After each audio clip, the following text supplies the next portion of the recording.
Om Namo Bhagavate Vasudevaya. Om Namo Bhagavate Vasudevaya. Om Namo Bhagavate Vasudevaya. Reading from Srimad Bhagavatam, Canto 3, Chapter 5, titled Vidura's Talks with Maitreya.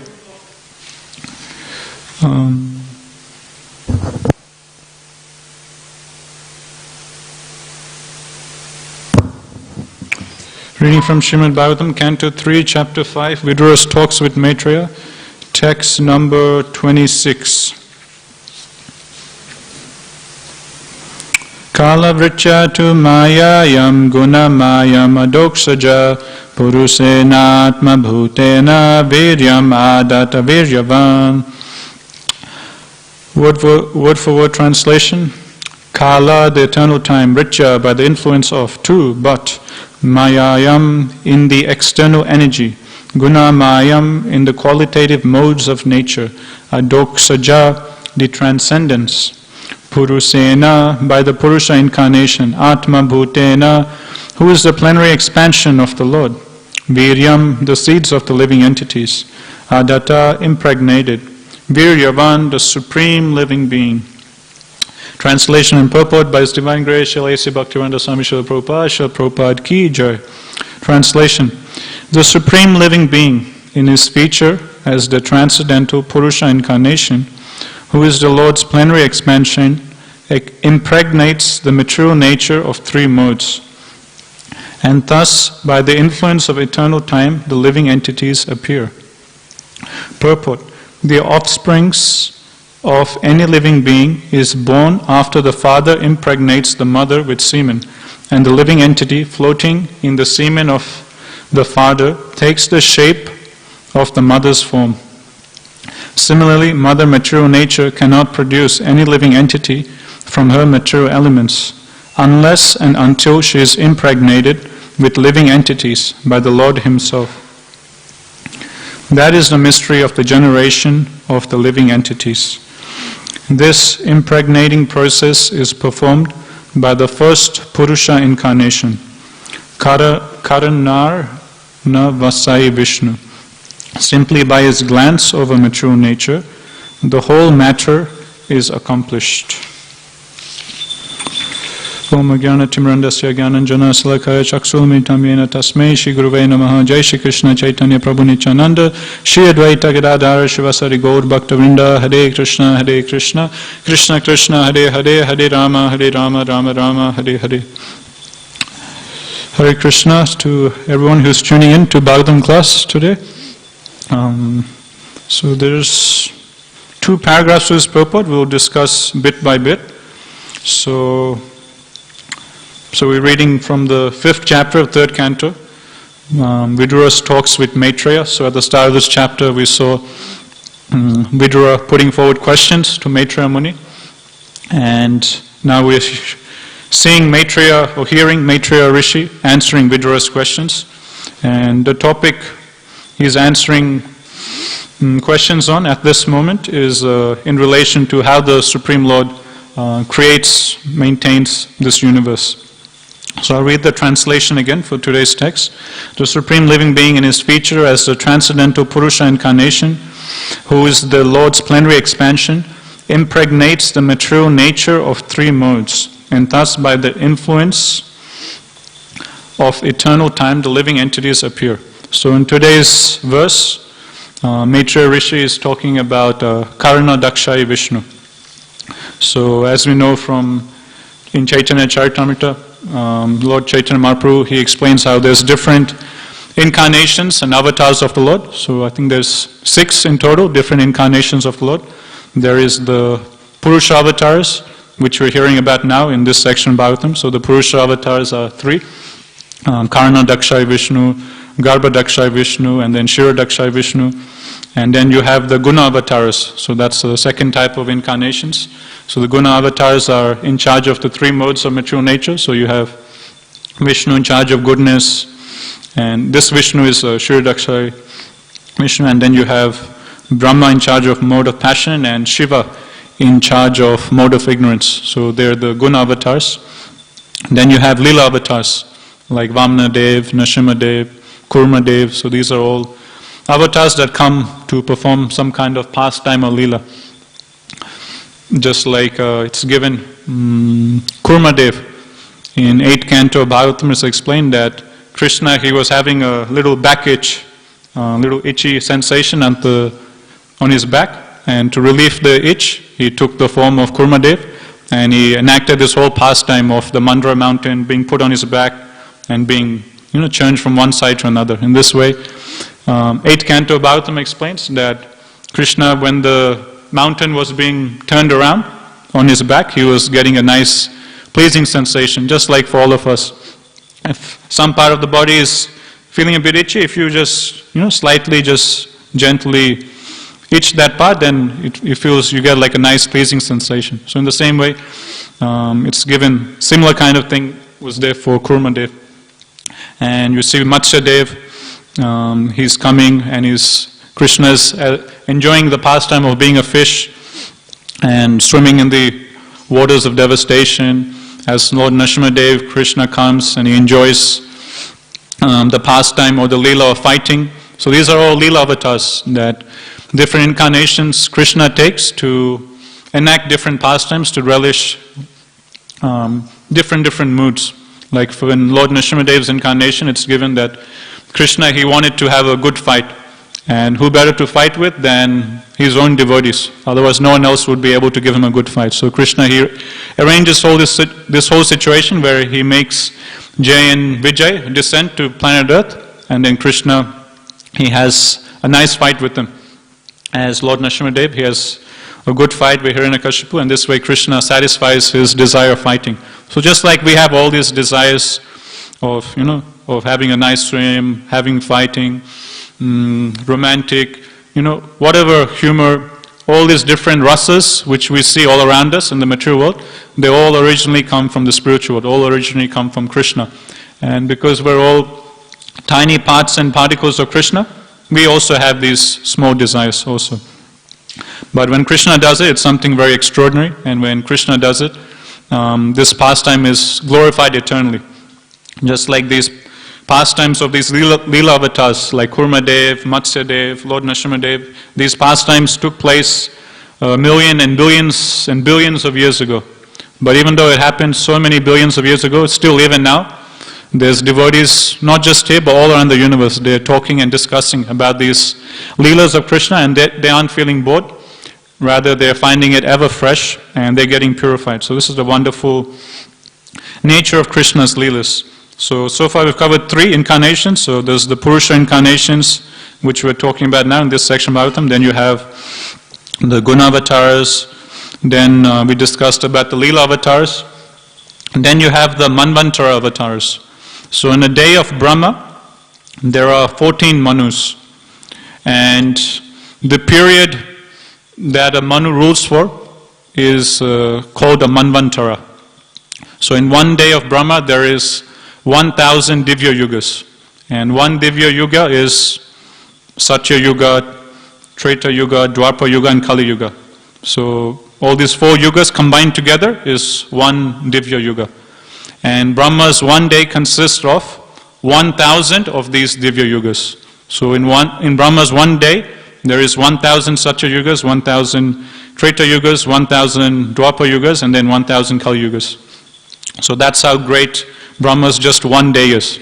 And when we say one day, that's 12 hours of Brahma. So 12 hours of Brahma equals 1,000 Divya Yugas, and then there's Brahma's night time. And Brahma's night time is also 1,000 Divya Yugas. So during Brahma's daytime, there are 14 Manus. And each Manu, he rules for a certain section of Brahma's day. And that section that a Manu rules for, it's called a Manvantara. And each Manvantara is around 72 Divya Yugas. So you have 1,000 Divya Yugas, which is one day Brahma. You divide that by 14 Manus, then will come to roughly 72 Divya Yugas each Manu rules for. So that's one Manvantara. And in each Manvantara, or in each reign of a particular Manu, there's one particular incarnation that comes as the Manvantara avatar. So that's the 4th type of avatar or incarnation of the Lord. Then we have, so there's we discussed Guna avatars, Purusha avatars, Leela avatars. Then we have the Manvantara avatars, and then Shakti-Avesh avatars. So Shakti-Avesh avatars, they're not Vishnu Tattva, they're Jiva Tattva, so they're just souls like us, but they are specifically empowered by the Lord to do something very extraordinary. And examples of Shakti-Avesh avatar is Narad Muni. So Narad Muni, he's a Jiva, he's not Vishnu Tattva, but he is empowered by the Lord to do something very extraordinary. So different Shakti-Avesh avatars, they will be empowered with different potencies. For example, Narad Muni, he is empowered with Bhakti Shakti. Bhakti Shakti means that, Prabhupada explains, that Narad Muni is empowered by the power of Bhakti, which means whoever he wants to make a devotee, Narad Muni can accomplish that. No matter who that person is, no matter how degraded that person is, no matter which background they're coming from, if Narad Muni sees a particular living entity and he desires in his heart, I want this person to become a devotee, that will be accomplished. He's empowered by the Lord to give bhakti to others. That's why you see throughout the whole Bhagavatam, in every canto, Narad Muni's name comes up. He's always there making devotees because he's empowered with that particular potency by the Lord, Bhakti Shakti, to make whoever and anyone he wants into a devotee. In other purports, Prabhupada writes that Narad Muni is the father of devotional service or the father of bhakti. For example, in the 6th canto of Bhagavatam, when we hear about the story of King Chitraketu, how he was trying to have a son, but due to destiny or providence, he wasn't able to beget a son. And he tried so much that he even married, he had 10 million wives. So even after marrying 10 million times, still he was unable to get a son. And then finally Angira Rishi came and he gave him by his mercy, he was able to get a son whose name was Harsha Shoka. But then that son was poisoned by the other jealous queens and he passed away. Then King Chitraketu and his wife were lamenting so much, and then Angira Rishi comes back again. But this time, Angira Rishi, he doesn't come back by himself. This time, he brings Narad Muni along with him. And Prabhupada explains why Angira Rishi is bringing Narad Muni along with him to King Chitraketu. Prabhupada writes that Angira Rishi and Narad Muni, they're very good friends. And Angira Rishi knows that his friend Narad Muni, he's a great empowered Shakti-Avesh avatar of the Lord. And his friend Narad Muni, he's so empowered that whoever he wants, he can make them to devotee. Whoever he wants, he can impart bhakti into their hearts. So understanding the great power of his friend Narad Muni, understanding that, my friend, he's the father of devotional service, he's so empowered. Therefore, Angira Rishi, Prabhupada writes, he brings Narad Muni along with him. So Narad Muni can preach to King Chitraketu and Narad Muni can make King Chitraketu into a devotee. Just like, even ordinary speaking, say if some new person comes into a temple and he's very favorable and we see, okay, this person is very inquisitive, he has a lot of questions, he'll make a very good devotee. And if there's a certain devotee of the temple who we know that, okay, this devotee is a very good preacher and, if he preaches to this person, definitely will become a devotee. Then naturally we'll go and bring that devotee, hey, like for example, Ghanshyam Prabhu, if we find some nice new bhakta, then naturally we'll, tell Ghanshyam Prabhu, there's this new person in the temple, he seems very favorable, maybe, you can preach to him, and if you preach to him, he'll become a devotee. So just like, even ordinary speaking, if we come across some nice new favorable bhakta, then naturally we'll go to some empowered senior devotee and ask them to come preach to that person. So with their potency, this person will more easily become a devotee, more quickly become a devotee. So in the same way, Angira Rishi, he was feeling the same way. That this King Chitraketu, now he's in material distress. Now this is a good opportunity for him to become a devotee. Let me bring my empowered friend Narad Muni, who is the father of devotional service. Let me get my friend Narad Muni and let him preach to him. Then definitely King Chitraketu will become a devotee. So that's one example of Shakti-Avesh avatar. Shakti-Avesh avatar, they're jivas, they're not Vishnu Tattva, but they're empowered by the Lord with a particular potency for his pleasure. So Narad Muni, he's empowered with Bhakti Shakti. Then you have Lord Parshuram. Lord Parshuram is also not Vishnu Tattva, he's a jiva, and he's empowered with Dusta Damana Shakti. So Dusta means miscreants or very sinful people, and Damana means to put down. Shakti means power or potency. So Lord Parshuram, he is a Shaktavash avatar empowered with the potency to curb down the miscreants. And being empowered by Krishna with this particular potency, we saw how Lord Parshuram, he was able to annihilate the whole Kshatriya dynasty 21 times. And it's explained that first he will go all around, just kill all the Kshatriyas, then he'll wait for the next generation of Kshatriyas to be born and grow up, then he'll kill them again, then he'll wait for another batch of Kshatriyas to grow up, then again he'll kill them. Like this 21 times, he completely annihilated all the Kshatriya dynasty on planet Earth. So that was the power of Lord Parshuram. So he's another Shaktavash avatar of the Lord, empowered with Dusta Damana Shakti, which means the power or the potency to curb the miscreants. Then you have King Prithu. King Prithu Maharaj, again we hear his pastimes in the 4th canto of Bhagavatam. And he is empowered with Palana Shakti. Palana means to take care, maintain or protect. And this is one quality that a king needs to have. So King Prithu, he was empowered by Krishna with this Palana Shakti, or with this Shakti to be the greatest or the most perfect ruler of mankind. So he's empowered with the Shakti to Palana, or to take care of the citizens on planet Earth, to maintain them, to protect them. So this is one quality that a ruler must have. For example, in 5th canto of Bhagavatam, when we hear the story of King Gaya, Bhagavatam gives different qualities that King Gaya had, which all leaders, all rulers, anyone in a position of leadership should have. So what are these things that King Gaya did which made him a perfect ruler? Number one was, again the same word comes, Palana. So one is Poshana. Poshana means he took care, or he made sure that there was enough food for everyone to subsist on. So just, food, grains, physically, that everyone was satisfied. There was enough food, shelter for everyone. So that's one thing King Gaya did. And secondly, he was giving his citizens gifts in charity. So he would give gifts to different citizens and make them happy this way. Another thing King Gaya did is that when someone was doing something wrong, then he took it upon himself to mildly chastise them and to correct them. Not out of false ego, showing that, okay, I'm the king and you're all my servants. No, but as a father lovingly corrects the children for their benefit. In that mood, King Gaya, he was correcting his citizens if he saw them doing something wrong. And he dealt with his citizens just like a father would deal with his children. So in this way, and also he gave protection to the citizens from enemies or miscreants or thieves. And he made sure also that everyone in his kingdom were going forward in the path of self-realization. So in this way, Bhagavatam, he lists out different qualities that King Gaya had, which all leaders, all rulers, they must have to be an ideal king or ideal person in leadership.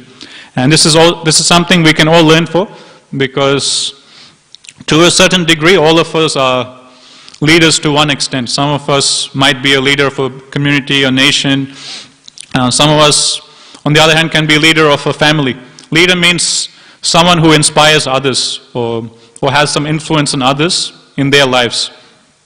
So all of us, we have some influence on other person's lives. Someone might be a very great leader and have influence over thousands and even millions of people. Whereas someone else, they might not be such a great person in terms of quantity, but still they have some kind of influence, at least in the immediate family. They might have influence among their relatives or their friends. So in that sense, we're also leaders. Because how we conduct ourselves, how we act, it affects or influences other people. So these lessons from Bhagavatam about leadership, about taking care of others, is something which is relevant for all of us.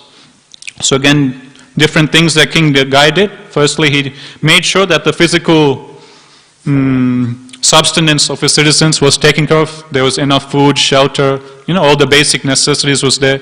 And he took care of them just like a father takes care of the children. So there was a lot of love coming from King Gaya. And if there was something wrong, then he, out of love and affection, he corrected that. And he used to give gifts in charity according to the different mentality of the citizens. Different citizens, they would have different mentalities. Some would be Vaishyas, Sudras, Kshatriyas, Brahmanas. So according to the particular citizen, according to a particular mood and nature, he would give gifts accordingly. And he made sure that everyone was progressing on the path of self-realization. And Prabhupada also explains this in 4th chapter of Bhagavad Gita, that Kshatriya, the word Kshatriya, Sanskrit word means, Trayate means to protect, and Shat means hurt. So Kshatriya is someone who protects one from being hurt. Not just physically being hurt by thieves and rogues, but in a more deeper sense, a Kshatriya is one who protects his citizens from lust, from material desires, and makes sure that all of his citizens in his kingdom are progressing on the path of self-realization towards back home, back to Godhead. So King Prithu Maharaj, he was empowered by all these divine qualities of a leader, all of these divine qualities of a king, Palana Shakti. In this way he was able to rule so nicely, planet Earth. Then you have the 4 Kumaras. So they're another example of Shaktavesh avatars. 4 Kumaras, they're empowered with Jnana Shakti, or the Shakti of knowledge. So they have great transcendental spiritual knowledge, and that's why one of the 4 bona fide sampradayas, they are the heads of one of them. So ours is the Brahma Madhva Gaudiya Sampradaya. Lord Brahma is the head of our sampradaya. Then we have another sampradaya which is headed by Shiva, another one headed by Mother Lakshmi, and the 4th one headed by the 4 Kumaras. So they're another example of Shaktavesh avatars. So in this way there's different Shaktavesh avatars given. So each Shaktavesh avatar, they're a particular jiva, but they're empowered with with a particular potency for the pleasure of Krishna, to do a particular service. For example, Narad Muni, he's empowered with Bhakti Shakti to make people into devotees. Prithu Maharaj is empowered with Palana Shakti to rule and set the ideal example of a ruler.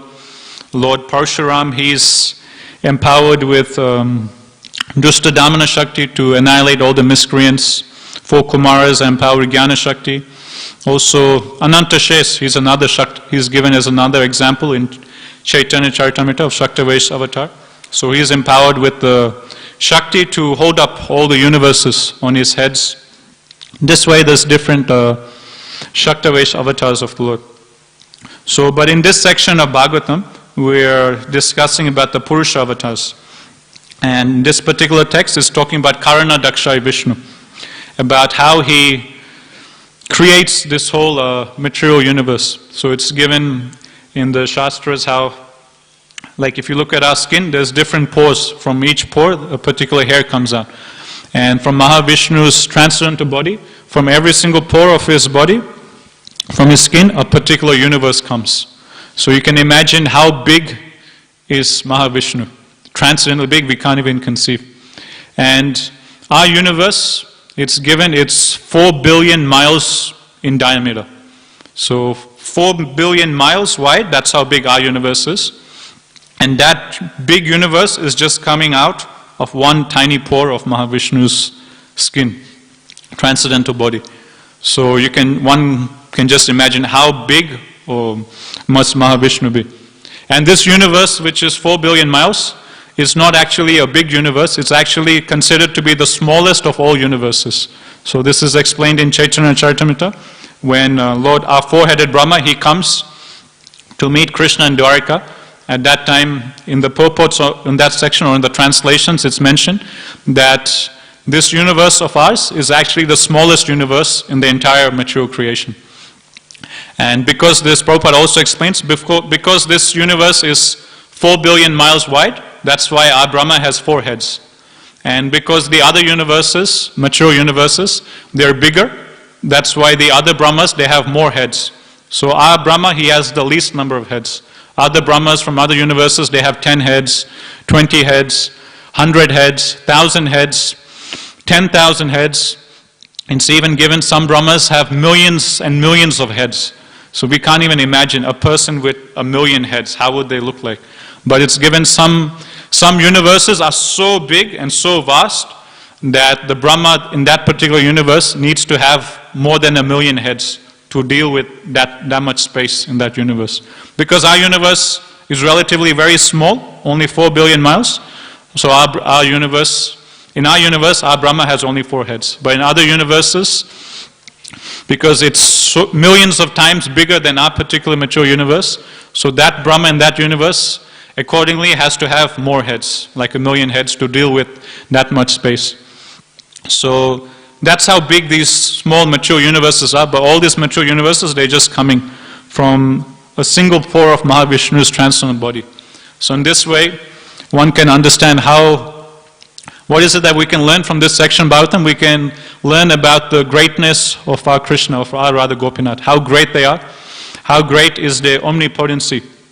And this is discussed right from the start of Chaitanya Charitamrita, in the 5th chapter of Adi Leela, titled The Glories of Lord Nityananda.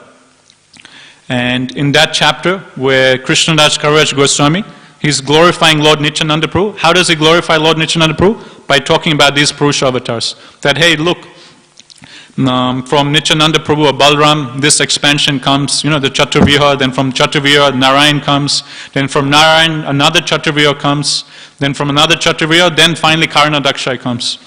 And this Karna Dakshai, from his pores, all these millions and billions of vast mature universes are coming. And who is this Karna Dakshai Vishnu who is doing such great activities? This Karna Dakshai Vishnu is just an expansion of an expansion of an expansion of an expansion of my Lord Nityananda Prabhu. So if expansion of an expansion of an expansion of my Nityananda Prabhu is so great, then just imagine how great is my Nityananda Prabhu. So in this way, when we're discussing these pastimes of the creation, maintenance, annihilation of the Lord, what is it how is it benefiting us? It's helping us understand the greatness of our Krishna. It's helping us understand the greatness of Mahaprabhu. It's helping us understand the greatness of Lord Nityananda Prabhu. That just see how great my Krishna is, just see how great my Gopinath is, my Lord Nityananda Prabhu is, my Mahaprabhu is, that just a small expansion of an expansion of an expansion of their expansion is able to do so many wonderful activities. So if just an expansion of an expansion of expansion is doing so great, then just imagine how great is that original personality of Godhead. So in this way, when devotees, they read this section of Bhagavatam, which is talking about the creation of the mature universe, it evokes great awe and reverence, it evokes great bliss in their hearts, understanding how great my Lord is. Just like we have some dear friend, and we find out about their glorious activities, more attraction we will have towards them, more love we'll have. That, okay, my friend, we might not have known, but someone tells us that, our friend so-and-so, previously he used to be, cricket champion in his country, or he did this or that, in his school he was first rank, More we hear about the glories of our friend, more attraction we'll feel towards that person. So in the same way, when devotees, they hear about these extraordinary pastimes of Krishna, not just in Vrindavan or Dwarka, but even in terms of creation of this mature universe, it evokes even more attraction in their hearts, that wow, just one tiny expansion of my Lord is able to do so much. Just one tiny expansion of my Lord is able to create unlimited, huge, inconceivably huge mature universes. So if just an expansion of his can do so much, how much more greater would my Lord be? So in this way, these verses of Bhagavatam is supposed to evoke more love in our hearts for Radha Gopinath. That's why Srila Sanatana Goswami, he says in Krishna Lila Stava that every single word, every single syllable of Srimad Bhagavatam is saturated with Krishna Prem. And sometimes when we hear this, we might think, how is it that every single syllable of Srimad Bhagavatam is saturated with Krishna Prem? Because not all of Bhagavatam is just Krishna Leela. Not all of Bhagavatam is just Leela of Krishna and Krishna's incarnations or avatars. But there's a lot of sections which is talking about, how, like we're reading now, all these technical verses about how the universe is created, about the different mature elements and so on and so on. How is this going to evoke Krishna Prema? When we understand everything, in relation to Krishna, then we can understand. Just like as I was explaining, when devotees hear about how this mature universe is created, it evokes more love in their hearts towards their Lord, because they see that this Karana Daksha Vishnu is just one small expansion of my Gopinath, and this small expansion of my Gopinath, he is doing such amazing transcendental activities. So if just an expansion of Gopinath is doing so much, imagine how much more greater must my Gopinath be. So in this way, their love increases more for their worshipable Ishtadev. So in this way, we can understand, we can develop more appreciation that actually every single verse of Bhagavatam is saturated with Krishna Prem. Any verse we read from Bhagavatam, we can evoke more and more love and attraction towards Krishna. So that's Karana Daksha Vishnu, how from every single pore of his body a particular universe, mature universe generates. And Prabhupada writes that all these mature universes, they're just floating on the Karana ocean, the ocean, causal ocean. And in today's verse, in purport, Prabhupada is explaining how Karana Daksha Vishnu, he impregnates mature nature. So how does he do it? He just glances at mature nature, and simply by the transcendental glance of Mahavishnu, all the living entities are impregnated into mature nature. And in today's purport, Prabhupada is explaining, I'll continue on with the purport. Prabhupada will discuss more about this. So, I'll read again the last line of the first paragraph of this purport.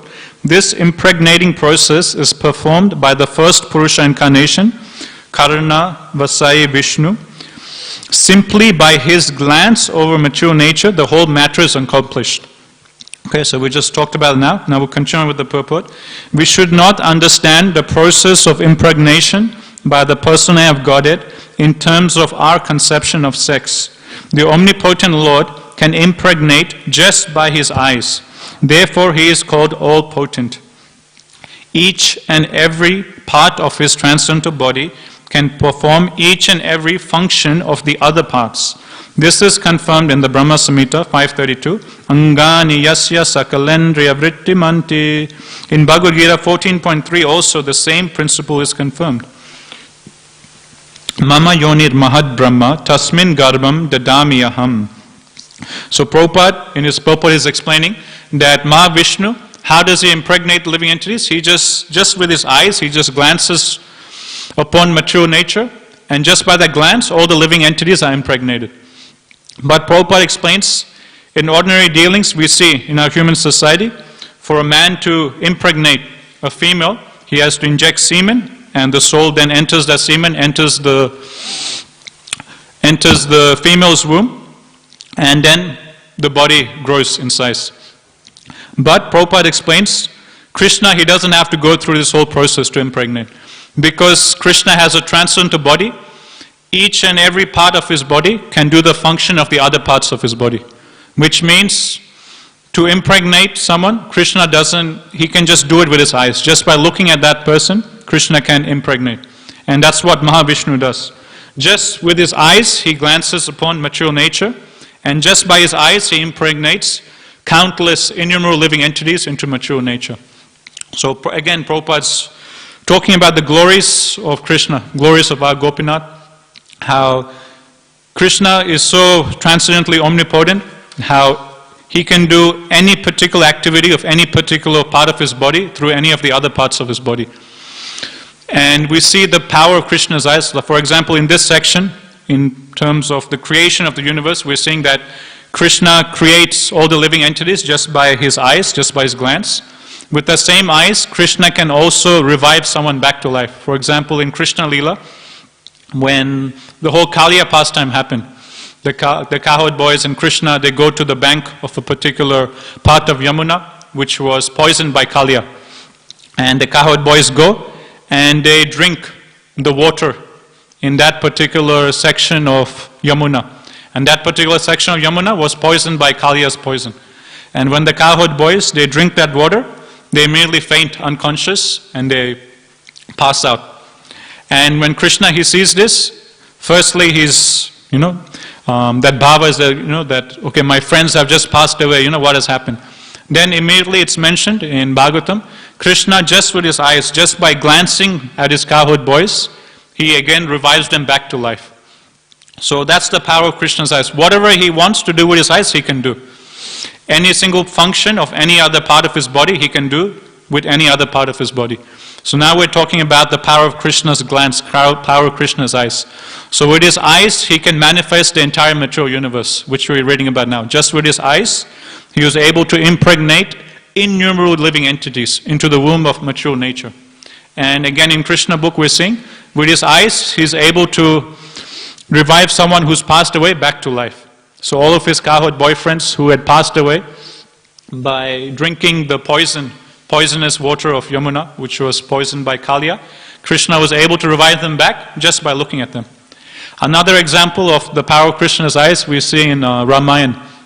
When Krishna, he reaches the bottom of India and he wants to go to Lanka, the ocean is there, and he orders the ocean to make way for him and his monkey soldiers to cross and go to the other side, to Lanka.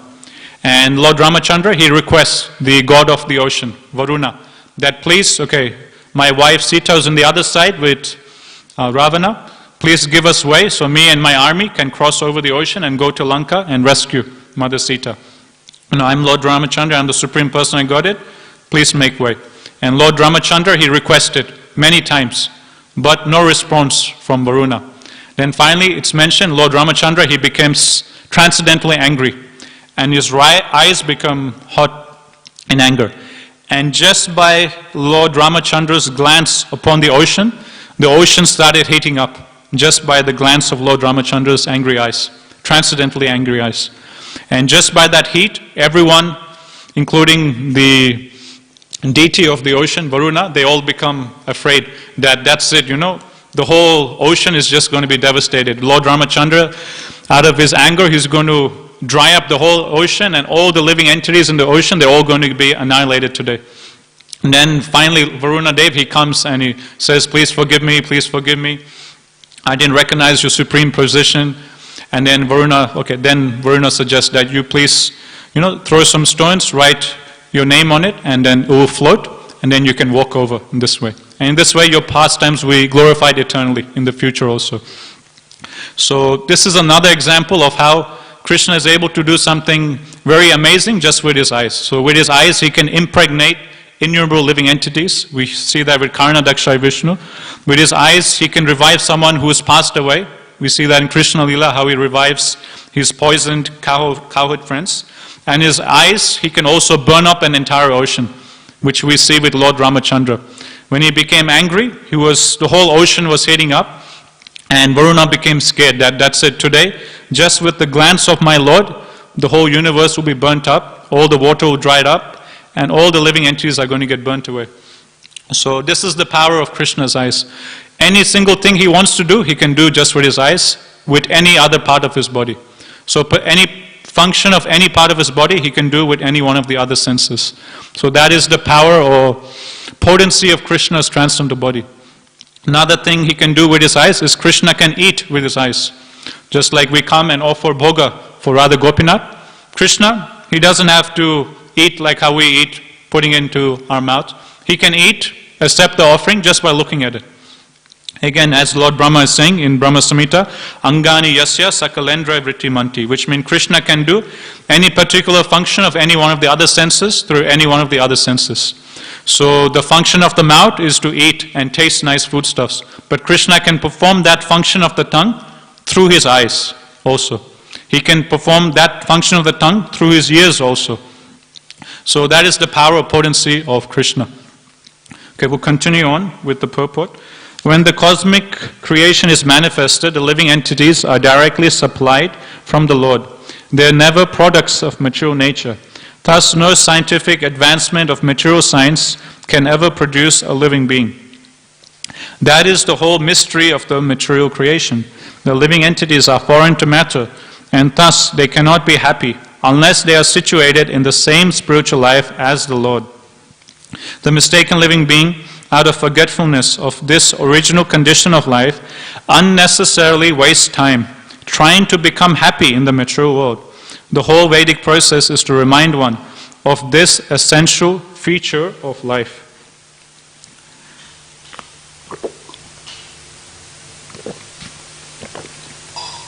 The Lord offers the conditioned soul a material body for his so-called enjoyment.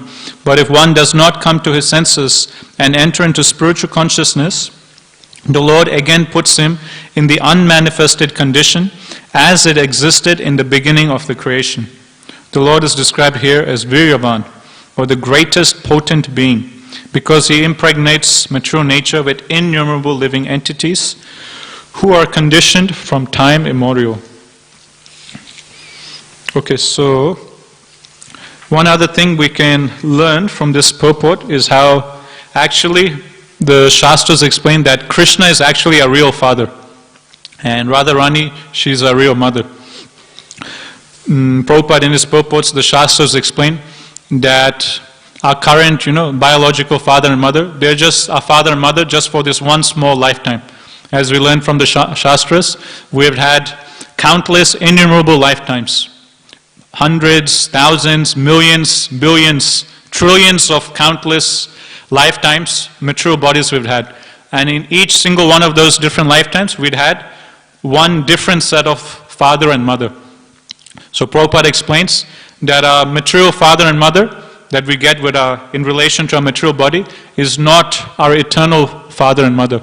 Because that father and mother change with every single new body we take. This lifetime we have this particular body, so-and-so person and our father and mother. Another lifetime or previous lifetimes we had other material bodies and we had other fathers and mothers. That doesn't mean we shouldn't respect our father and mother in this lifetime. According to Shastras, there's many injunctions given of how one should respect one's father, how one should respect one's mother from whom one has gotten this material body and by whose mercy one has grown up. So that doesn't justify us neglecting our parents, but on the other side, the Shastras help us understand that actually our supreme father, our supreme mother is Radha Gopinath. And that's what we're seeing here in this verse also. Prabhupada's explaining that actually Krishna is the supreme father. It is only from Krishna from whom we all come. So Krishna is our ultimate father, and we're all sons and children of Krishna. And one example is given is just like, say if a child, he goes to some big festival, and it's just like a small child, 5 years old, and he's going with mommy and daddy to a big festival or circus, something great is happening, like the Easter show. If you go to the Easter show near the Olympic showgrounds, it's like huge. There's like thousands and thousands of people, so many different things, and one can easily get lost. And say a particular child, he happens to get lost. Then he'll be crying in anxiety, where is my father, where is my mother? Because for that child, his only shelter, his only happiness is mother and father. That's all he knows. And this child is lost. And if someone wants to make that lost child happy, then the best thing they can do for that lost child is to reunite that child with his mother and father. You can give that child some ice cream, you can give that child some lollies, and temporarily the child will eat some ice cream, he'll stop crying for some time. But after the ice cream is finished, what will happen? Again he'll remember, oh, I've lost my mom and dad, where's my mom and dad? Again he'll start crying. Then you can give him some nice chocolate, some nice lolly, you can give him some nice video games. Okay, then again the child might stop crying, forget about it, and get absorbed in that toy or that chocolate you give him. But then after some time he'll forget about it, then again he'll remember, oh, I've lost my mom and dad, again he'll start crying. So an intelligent person understands that this child who has lost his parents, the thing that can please him the most, the thing that will actually benefit him most, the thing that would actually make the lost child happy, is if I take this child and reunite him with his father and mother. Give him ice cream, give him candy, give him toys, give him all these different things, might temporarily distract him from the misery or the suffering he's feeling, but it's not ultimately going to fully benefit this child. The thing that will fully benefit this child, actually make him happy, actually make him get rid of all of his suffering, is if I reunite this lost child with his parents. So the same thing Prabhupada explains with all the suffering living entities in this material universe. Prabhupada is explaining, Radha Gopinath is the supreme father and mother of all suffering living entities in this material universe.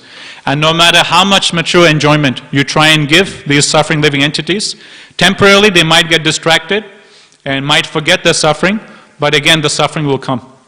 And to actually benefit all those living entities outside in this material world, the best thing you can do for them is to bring them and connect them, reunite them with their Supreme Father and Mother, Radha Gopinath. Only if or once they reconnected with their Father and Mother, Radha Gopinath, only then can they be happy. Only then can all their sufferings in this material world can be fully mitigated. So from this nice example, we can understand what Prabhupada is explaining in this purport. That every single, I'll read again, the living entities are foreign to matter, and thus they cannot be happy unless they are situated in the same spiritual life as the Lord. The mistaken living entity, out of forgetfulness of his original conditional life, unnecessarily wastes time trying to be happy in the material world. The whole Vedic process is to remind one of this essential feeling of this essential feature of life. So out of ignorance, another little point Prabhupada is explaining, that out of ignorance everyone has forgotten that actually Krishna and Radharani, they are mother and father. And out of forgetfulness, they are suffering, separate away from Krishna. And that's why Prabhupada is explaining the whole Vedic process is to revive this consciousness, Krishna consciousness, that actually we're all sons and daughters of Radha Gopinath. They are Supreme Mother and Father, and the whole reason we're suffering this material world is because we are away from them. Once we reunite with them, we'll be happy and blissful. That's our constituted position. And this is the whole scheme of Vedic culture. This is the whole reason why all these shastras are given, to help one understand or come to this point, or appreciate this point of Jivera Swarupa Hoy Krishna Nitya Das, as Prabhupada is saying here, to understand that our constituted position is that of a tiny servant of Radha Gopinath, and that we can only be happy by coming in contact with him, by serving them. So in this way, Prabhupada, in other purports, Prabhupada explains that everyone in this world, and they try to do good for others. No matter how bad they are, everyone, to some degree or other, they try to do some good for others. And when they do some kind of good activity for others, they feel good inside. You get particular satisfaction. Okay, I did this particular thing for this person, I benefited them, and you feel some good feeling inside.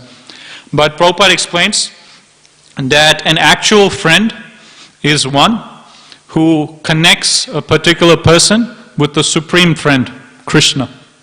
So if you actually want to, again the same point we're discussing, if you actually want to benefit someone, a friend is someone who wants to benefit his friend, help him in their lives, Friends, they help each other out. And Prabhupada says, an actual friend is one who brings his friend closer to the Supreme Friend, Krishna. So if we actually want to be friends of others, to be actually called a friend of others, Prabhupada writes, then we have to help others come closer to Krishna, who is our Supreme Friend. If we can help others come closer to Krishna, then we're actually being friendly towards other living beings. Because as we were explaining before, the Shastras again and again, they hammer this point that away from Krishna, no one can be happy. Because again, the example Prabhupada gives of a fish out of water.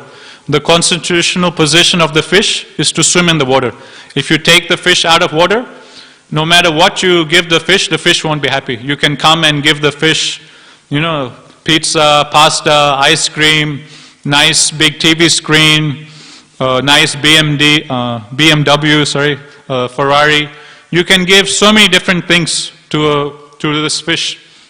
But if the fish is away from its constitutional position of being in the water, nothing will satisfy the fish. So in the same way, Prabhupada explains that our constitutional position is to be reunited with Krishna, is to be in connection with Krishna. So away from Krishna, no matter what we try and do, we won't be happy. So if we actually want to benefit others, if we actually want to be a real friend towards others, the best thing we can do for them is to bring them closer to Krishna. Okay, we'll stop here. We're just over time. Gantra Srimad Bhagavatam ki jai, Jaguru Srila Prabhupada ki jai, Tagore Premanande Hari Hari Bol.